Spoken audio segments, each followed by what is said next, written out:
il est 8h31. Bretagne 5, l'invité de la matinale. Et notre invitée ce matin est Thaïs Danel, élue au conseil d'administration du Crous de Bretagne et de l'université Rennes 2. Elle est également membre des jeunes du mouvement Génération. Nous allons donc parler politique et vie étudiante ce matin sur l'antenne de Bretagne 5 avec vous. Bonjour et merci d'être venu de bon matin au micro de Bretagne 5. Bonjour, merci de m'avoir invité, ça fait plaisir. Alors, je dois le préciser pour les auditeurs, vous étiez... Alors, je vais vous demander juste d'éloigner votre téléphone parce qu'on entend un petit peu le bruit du téléphone. Ça, c'est pour le petit côté technique. Voilà, rien de méchant. Je le précise parce que vous étiez quand même hier à Paris, dans les rues de Paris. On va en parler tout à l'heure. Et vous êtes rentré fort tard ou fort tôt à Rennes et faire un saut de plus jusqu'au studio. Voilà, soyez doublement remerciés. Je disais en commençant, on va parler de politique et on va parler de vie étudiante. On va parler, pour commencer, justement de cette vie étudiante très contrariée en cette période de crise. On voit les étudiants, on en a parlé déjà à ce micro avec plusieurs intervenants, mais on a cette crise qui frappe de plein fouet la jeune génération. C'est quoi être étudiant aujourd'hui en 2022 à Rennes 2, par exemple, quand on n'a pas trop de sous ?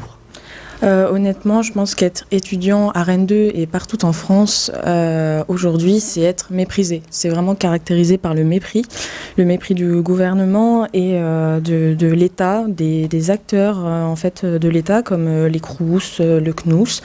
C'est vraiment le mépris. On se sent méprisé et absolument pas écouté. Je pense qu'en fait, le reste de la population ne se sent pas forcément écouté non plus.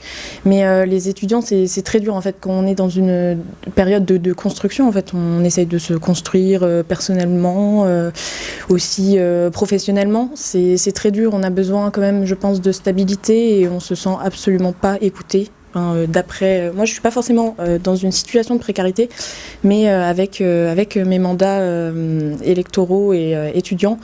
En fait, j'ai l'occasion d'entendre énormément de témoignages et c'est honnêtement de plus en plus dur en fait à entendre personnellement et à les aider en fait, de prendre le rôle de l'État pour les aider. C'est très très très dur en ce moment.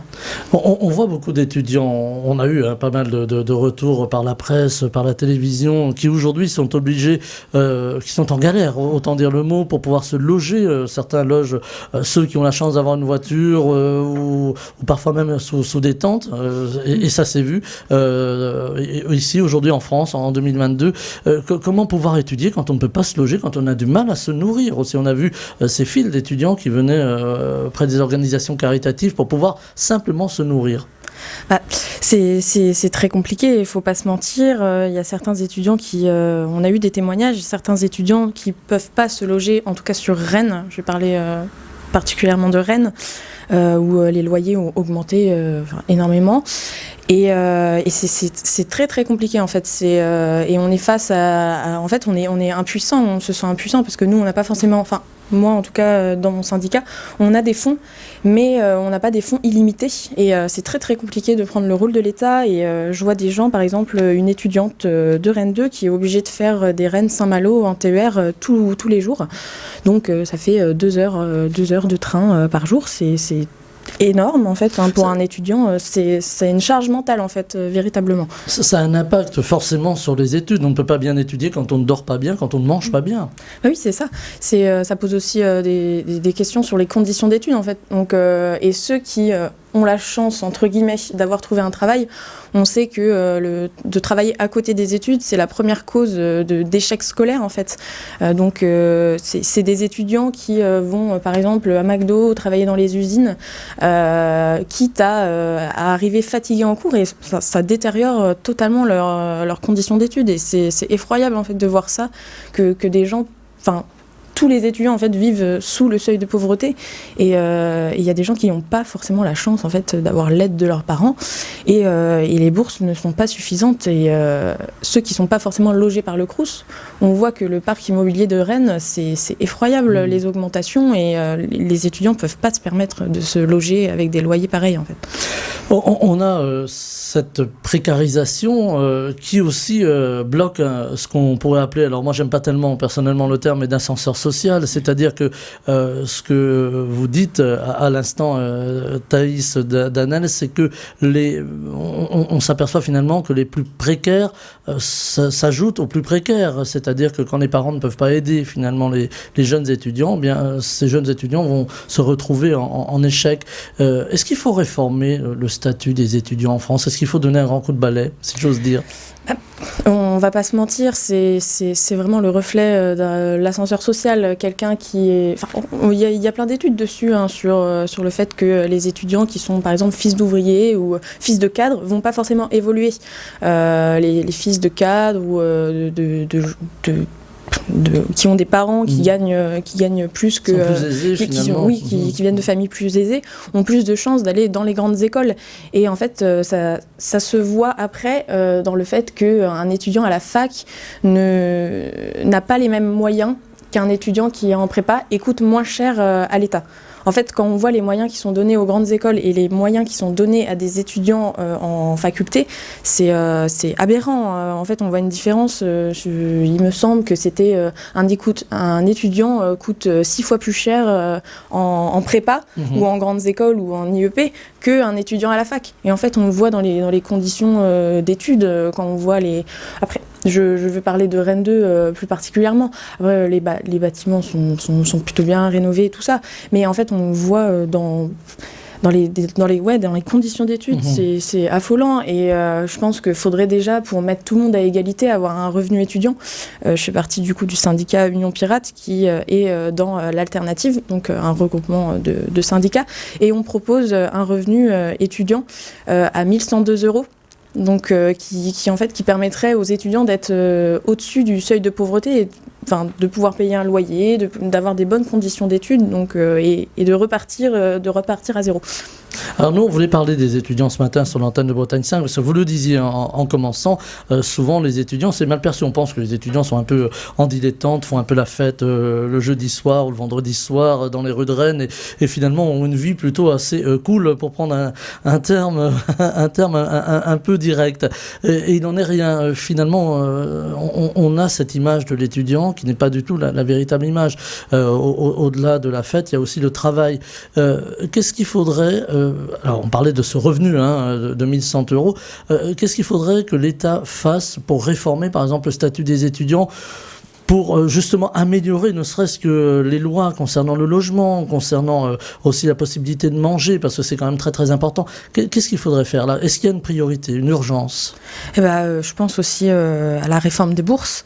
Là, en l'occurrence, c'est en discussion, mais on sait très bien que les prochaines réunions avec le CNUS et avec le ministère de l'Enseignement supérieur et de la Recherche, les étudiants boursiers vont passer à la casserole. Honnêtement, je pense qu'il va y avoir des échelons. Le projet, c'était échelon 0 bis et 1 qui sont supprimés.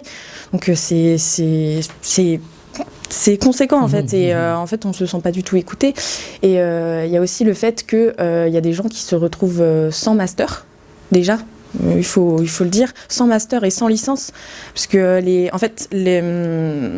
la population augmente, mais les places en fac n'augmentent pas. Voilà, ça reste fixe finalement. C'est ça qui est aberrant en fait à voir, c'est que la population augmente, la population étudiante augmente, mais les places n'augmentent pas. Et on a des plateformes qui sont, pour dire clairement, cruelles. On a Parcoursup, e-candidat. Des fameux Parcoursup, pointé du doigt. Oui, le but c'est de le supprimer clairement. On a des témoignages des gens qui n'ont rien, qui se retrouvent sans rien. C'est pas possible en fait. Donc, à un moment, on parle d'éducation, on parle d'excellence, on dit la France a besoin de sa jeune génération, et personne ne le contestera évidemment. Vous comprenez cette ambiguïté? En fait, c'est un paradoxe. On compte sur vous, mais on vous donne pas les moyens de réussir. C'est vraiment le paradoxe, mais qu'il y a depuis, je pense, très longtemps en réalité. C'est en fait les conditions de vie étudiante n'ont cessé de baisser. Et ça a commencé depuis, ça fait une quinzaine d'années que c'est comme ça. Et c'est très dur en fait de voir l'état de l'université se dégrader petit à petit. C'est très très compliqué quand on est sur le terrain. Quand on fait des actions concrètes, de voir que les files d'attente s'allongent. Je ne sais pas si vous avez vu, mais à Rennes 2, c'est des 500, 600 étudiants. La semaine dernière, on a fait une distribution. Et en fait, on nous donne pas forcément plus d'argent. On nous donne pas forcément plus d'argent, plus de temps. On a toujours les 1h30 pour les distributions de denrées alimentaires. Donc 1h30 pour servir 600 étudiants. C'est quasi impossible. C'est quasi impossible. Et en fait, nous, après, on essaye d'aller sur le terrain, avoir des contacts, des témoignages et tout ça. Mais c'est vrai qu'on aimerait avoir plus de temps et surtout voir moins de monde. On va pas dire que ça fait pas plaisir de servir les gens, mais ça montre juste une réalité, que la précarité étudiante est là et que c'est effroyable en fait de voir des files d'attente et des gens qui reviennent. C'est ça aussi. Ils ne viennent pas une seule fois, ils reviennent. Voilà, c'est ça, ils reviennent et on a un autre dispositif à Rennes 2 qui est l'épicerie gratuite. Donc certaines personnes viennent à l'épicerie gratuite le lundi, reviennent le mercredi aux distributions alimentaires. Donc on se dit que ils sont dans une telle situation de précarité que c'est dur en fait à voir, même en tant qu'extérieur, en tant que bénévole. C'est très, très compliqué. Alors d'un point de vue humain, on a aussi des témoignages parfois de jeunes femmes, de jeunes hommes qui se prostituent pour pouvoir se payer un logement, pour pouvoir manger parfois. C'est une situation inadmissible. On est totalement d'accord d'en arriver à ce stade. C'est affolant en fait. Je me demande juste, et je pense que plusieurs personnes se demandent, jusqu'où il faudra aller pour avoir des réels moyens pour les étudiants et pour les jeunes en général, parce que on parle des étudiants, mais il y a aussi précarité de la jeunesse. Il n'y a pas que étudiante, mais c'est affolant en fait. On sonne un cri d'alarme, mais depuis. Vous sonnez le tocsin, on peut le dire comme ça. Totalement, mais depuis, mais sincèrement, j'ai commencé à m'engager en mi-2020. Ça fait depuis 2020 qu'on sonne la tirette d'alarme. C'est affolant et l'université, en tout cas Rennes 2 prend à bras le corps le combat contre la précarité et aide les étudiants. On a d'ailleurs eu un cas étudiant qui allait se retrouver à la rue. L'université a pris à bras le corps cette situation et a payé des nuitées d'hôtel. Donc c'est quand même un engagement fort. Il y a quand même une prise de conscience, y compris de l'université.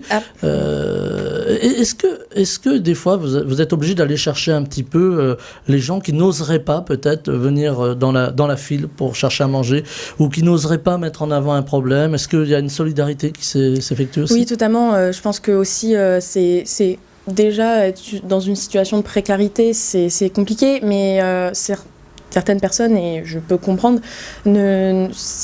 pour eux c'est très compliqué en fait de l'assumer, de se dire je suis en situation de précarité.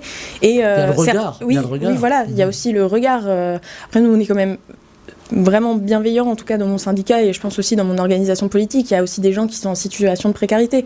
Donc c'est des communications aussi avec les étudiants en situation de précarité, et on se comprend. On est très actifs sur la fac, on est très disponible, on a des comptes sur les réseaux sociaux, on reçoit régulièrement des messages privés.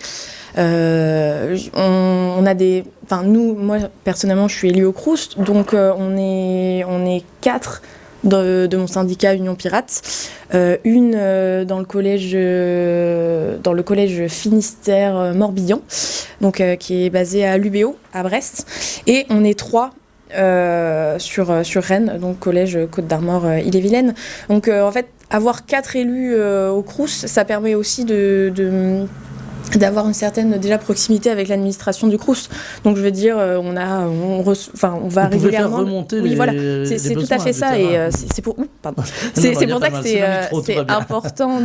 c'est important d'être dans les conseils, et particulièrement celui du Crous, parce que c'est quand même le principal acteur de la vie étudiante.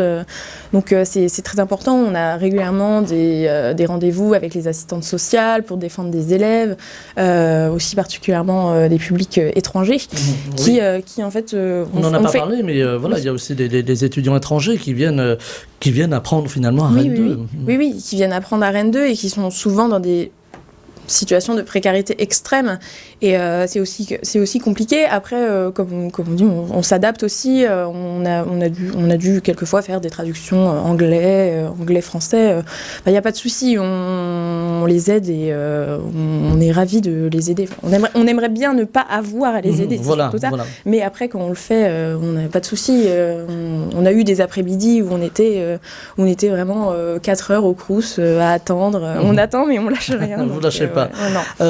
Est-ce qu'il y a, là on parlait tout à l'heure de distributions alimentaires, il faut bien trouver les denrées quelque part. Est-ce qu'il y a une aide extérieure? Est-ce que des entreprises, est-ce que des commerces viennent vers vous en disant on va donner un petit coup de pouce, un petit coup de main? Donc on a un financement de l'université. On a aussi des financements de la région. Et après, c'est les banques alimentaires. Donc, c'est le temps bénévole. On va se mettre à la sortie d'un supermarché et on remplit les caddies. Et après, en fait, on a un fonds spécifique pas banque alimentaire, mais distribution de denrées alimentaires. Et après, on peut prendre aussi sur l'argent du syndicat, en fait, pour aider directement les étudiants. Des fois, on a même eu... on a un dispositif Crous pour des cartes Carrefour, donc directement alimentaire. Ça, après, c'est voté dans des commissions. C'est un peu technique. On va pas embarquer des auditeurs dans des choses très techniques. mais voilà. Mais enfin, en tout cas, il y a une aide, il y a une solidarité qui fonctionne et ça, c'est important. On va parler de politique, quoi qu'on en parle. Depuis le début de cet entretien, Thaïs Danel. Je disais que vous étiez membre des jeunes du mouvement Génération tout à l'heure. Un mouvement Génération qui s'est beaucoup impliqué dans ces derniers temps et même depuis un moment dans les luttes politiques. Alors je disais aussi que hier vous étiez dans cette grande marche à Paris. Il y avait beaucoup de monde, on l'a dit. Alors ça a été un peu, ça dépend si on prend les chiffres des organisateurs ou les chiffres officiels. C'est toujours le grand débat. Mais il y avait beaucoup de monde dans les rues de Paris. Est-ce que vous avez senti que quelque chose se passait aujourd'hui au niveau des Français, au niveau des Bretons? On a vu quelques Gwenadus. Comme d'habitude, allais-je dire. Mais est-ce que vous avez senti que quelque chose changeait dans la société française? Honnêtement, on sent qu'il y a... En fait, on sent que c'est la précarité et la misère, c'est très très triste, c'est-à-dire, mais que c'est la misère qui mobilise et que là, on est dans une situation de non-retour. Avec l'inflation, les crises. L'inflation et même la crise climatique, les rapports du GIEC qui nous donnent... qui donnait 3 ans, maintenant 2 ans et demi. En fait, c'est une situation, on est rendu à un point de non-retour où on peut pas se contenter de rester chez soi et de rien faire, en fait. Donc là, il y a eu énormément de monde. Annoncé 140 000, c'est peut-être un petit peu moins, mais oui, il y a eu énormément de monde et un élan aussi de la jeunesse, on peut le dire aussi, mais on était énormément et c'est vraiment l'espoir en fait qui mobilise. C'est vraiment très important de le dire, c'est vraiment l'espoir et là avec cette nouvelle union populaire, écologique et sociale, on a vraiment un espoir. On a fait quand même des bons résultats, il ne faut pas se le cacher, aux législatives.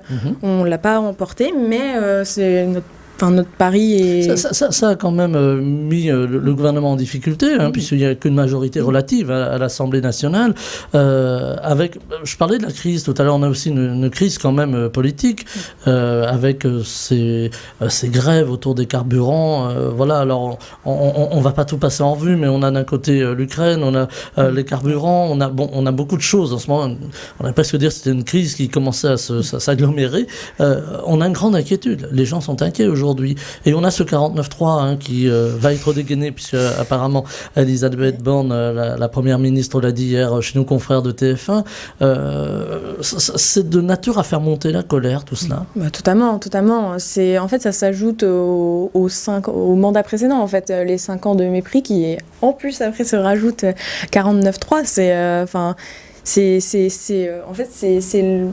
C'est vraiment la technique c'est vraiment la technique de base du mépris en fait. On n'écoute pas les représentants du peuple, donc les parlementaires, absolument pas, il n'y a aucune écoute et on dégaine le 49.3 pour faire passer en plus quelque chose d'une réforme, la réforme des retraites qui est dans un climat comme ça, c'est pas possible juste de faire passer des réformes pareilles. Il fallait réformer les retraites, mais il fallait le faire différemment. Oui, je pense qu'on a un projet comme ça. Après, l'ANUPS, c'était 60 ans. Après, il y a différents peut-être projets, peut-être de faire en fonction de la pénibilité du travail. Par exemple, les cadres peuvent peut-être travailler plus longtemps. Par exemple, moi, ça me choquerait pas de voir, par exemple, un éboueur ou un ouvrier partir à la retraite dans les 45-50 ans, alors qu'un cadre poussé jusqu'à 65 ans, bien évidemment, si son état physique et mental le permet, on va pas forcer quelqu'un à travailler jusqu'à ses 70 ans.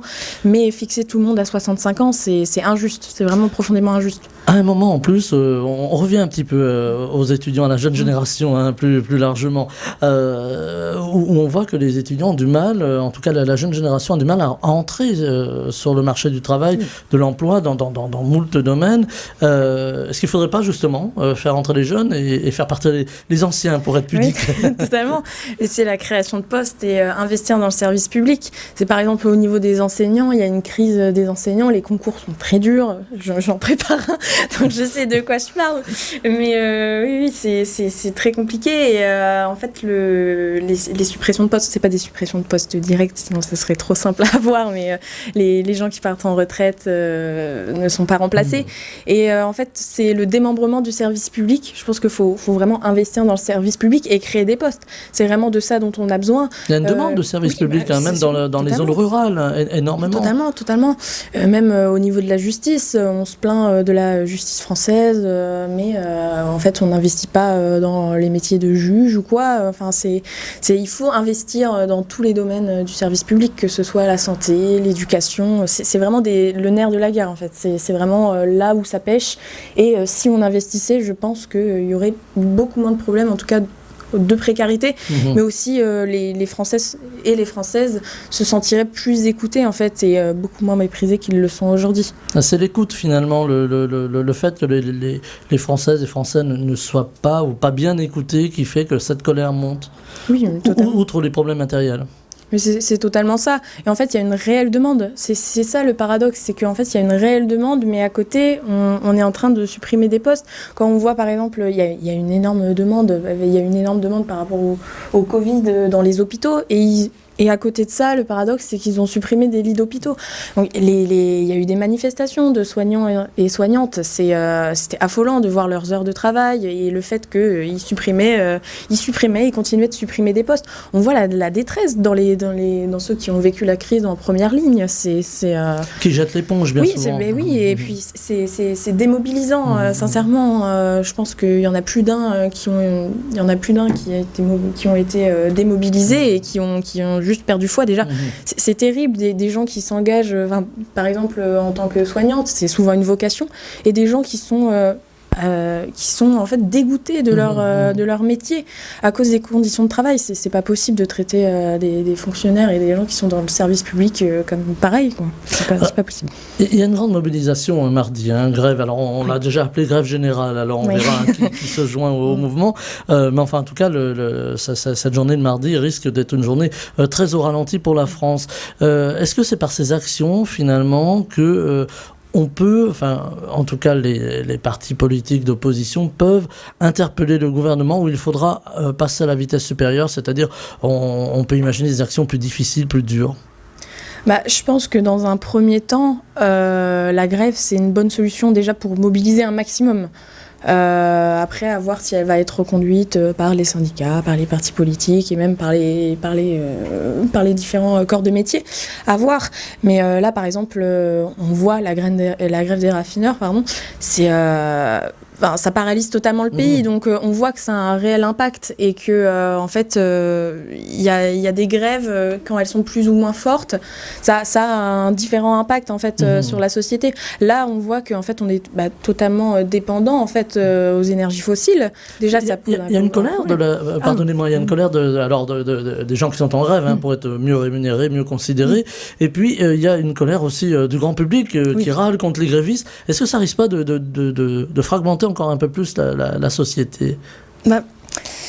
C'est une grande question. C'est toujours compliqué, il y aura toujours des gens qui sont en désaccord avec les grèves. Après, je pense que les grévistes ont des justifications et que je pense en fait on est toutes et tous dans une situation, on n'est peut-être pas forcément tous précaires, mais on vit tous en fait le mépris du gouvernement et de l'État. Donc en fait on peut tous se sentir à plus ou moins grandes échelles mobilisés et je pense pas que ça va fragmenter véritablement la société, le débat entre grève ou pas grève. Je pense que... Un dernier mot, là, il nous reste une poignée de secondes. Je regarde notre réalisateur, il nous laisse un petit peu de temps. On a aussi cette menace qui plane d'une dissolution de l'Assemblée nationale. Alors, on sait que la NUP est très présente, j'allais presque dire, se fait beaucoup entendre, mais là c'est un autre débat, mais est très présente. Et est-ce que ce serait pour vous j'allais dire presque une bonne idée que Emmanuel Macron décide la dissolution, ou au contraire, tout est à refaire? Je pense pas que c'est pas ce qu'on attend en fait. On n'attend pas la dissolution. Ça va être encore une campagne, des militants et militantes à mobiliser, mais c'est pas ce qu'on attend en premier lieu. Après, bien évidemment, si Emmanuel Macron dissout l'Assemblée nationale, bien sûr qu'on repartira au combat et qu'on essaiera de faire un meilleur score, et pourquoi pas élire un Premier ministre venant de la NUPS, que ce soit... de la FI, de LV, de Génération, du Monsieur PCF. Mélenchon est en embuscade. On verra après qui sera élu Premier ministre. Mais oui, on est prêt à repartir au combat et à défendre la justice sociale et la justice climatique et la démocratie. Un dernier mot justement sur cette démocratie. 89 députés du Rassemblement national dans l'hémicycle. Pour vous, c'est trop? Totalement, hein. Même ce serait trop, hein. On ne peut pas se mentir. Mais ça a fait un choc, je pense. On n'était pas prêts, hein, honnêtement. Après, ça suit les scores de la présidentielle. Hein. Voilà, ça veut dire aussi qu'il y a un ras-le-bol de la société qui se tourne, pas forcément tous les gens qui votent pour le RN ne sont pas... voilà. Est-ce que justement, ce ras-le-bol, là, il est ressenti vraiment autant à droite qu'à gauche? Je pense que vous avez peut-être entendu parler de l'expression fâché, pas facho. Je pense que tous les votes du Rassemblement national ne sont pas des votes racistes. Hein. On va pas. C'est vraiment. Je pense qu'il y a des votes qui sont anti-système aussi. Hein. Je pense que c'est un ras-le-bol. Donc des gens. Après, c'est à nous d'aller récupérer ces gens qui sont pas xénophobes, qui sont pas homophobes, qui sont pas racistes, mais qui juste en ont clairement marre du système. C'est à nous, à la gauche, de se mobiliser pour justement aller chercher cet électorat qui en fait attend de réelles mesures et des responsables politiques une réelle clarté et de la justice sociale, hein, clairement. On va devoir s'arrêter là, parce que là, mon réalisateur ne me donnera pas une minute supplémentaire. Thaïs Danel, je rappelle que vous êtes élue au conseil d'administration du Crous de Bretagne et de l'université de Rennes 2, membre des jeunes du mouvement Génération. Nous avons parlé des étudiants et de politique ce matin. Pour nos auditeurs, hein, donnez un petit coup de main aux étudiants, ils en ont besoin. Voilà.